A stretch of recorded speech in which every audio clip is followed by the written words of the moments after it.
Hi again. So we continue. We are still continuing with the long multiplication method. Before you watch this video, you must have seen the introduction. And yeah, we're ready. This is going to be our example that we are working through. We already know that we are expecting 570 as the answer. So how did we get to that? So let's draw our primary container boxes, whereby you'll have your tens, units, and hundreds. So this would be our primary container. And then now you draw the uh, secondary boxes, or the multiplier. Cool. So that's now where we are. So on the first one, again, you expect me to put the first number, the multiplication sign, and the second number. I've already put the sum here so that you just think about the whole problem. So now write the first number, and that's what I did. 38. Write the multiplication sign, and I did. Write the second number, and I did. So now we have prepared ourselves for the multiplication, right? And just as always, not looking for the highlighter, looking for the pen. As always, this would have already been there on your quad and margin book. Then you'll have to draw this one yourself, like I just did. So now you're saying 38 multiplied by 15. So now what is the rest of the method? So you hide and ignore the second digit or all digits which are not on the units.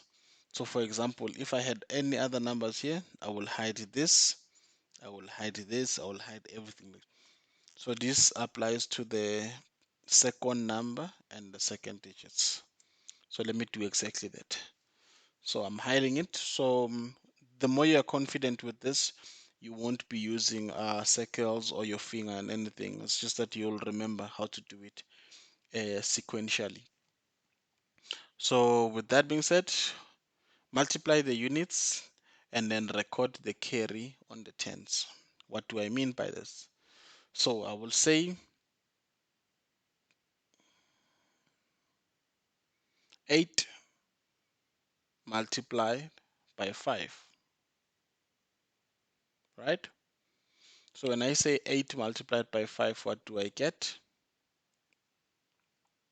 40. Where do I record my 4? So this is what I meant by saying multiply the units and record the carries on the tens. So the number is still hidden, but there's still another digits that we still have to multiply. So we have to multiply now the tens. So you're still multiplying the same unit with now the tens. So what do you get when you say 5 times 3? You actually get 15. You record the 5 and then you carry the 1. With that being done, is there a digit under the hundreds? No, they are not. So there's no need for you to actually continue because you have solved the first part. But now our request was not to multiply 38 by 5. Our request was to multiply 38 by 15. So how do we get to the 1? So now you unhide your 1, but now you hide the 5. The sooner you hide the 5, and then you need to record a 0. And then this 0 just means to you, I'm already done with the units and I'm moving to the tens. When you go to the hundreds, what it means, I'm already done with the tens and the units. I'm going to the hundreds. Let's do it. So I've hidden my 5. Why? because I'm done with it. So now what is my first part? Is to multiply the digit first with the units, then the tens, and then the hundreds. Let's do it. 1 multiplied by 8, I get an 8 and I carry nothing.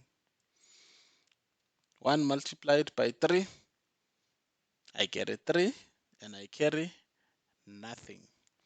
Is there any other number that needs to be multiplied? No. So what does that mean? It means I'm done. So now this is the relationship I was talking about when I was saying to you addition and multiplication are related. So now that we are done with the multiplication, that's it. We have multiplied the two numbers, but we still haven't found our product. So what is our product? So we get our product by learning but by doing what we have already learned out of the addition part. We add. So now on the secondary boxes, you separate them and say, I need to add anything that is in between these two red lines. So those are my red lines. So now if I say 0 plus 0, I get a 0. If I say 4 plus 5 plus 8, I get a 17. I record the 7, I carry the 1. Now I need to say 1 plus 3. I get a 5, which was our answer from before to say 570. So I would like for you to go through this again so that you can see as to how I approach the problem. Just take it step by step and see what I mean. And once you are ready, you can come and join me on the third lessons, which I will be going through the example with you. So watch the video again, think about the steps, and then come with me as we do the example.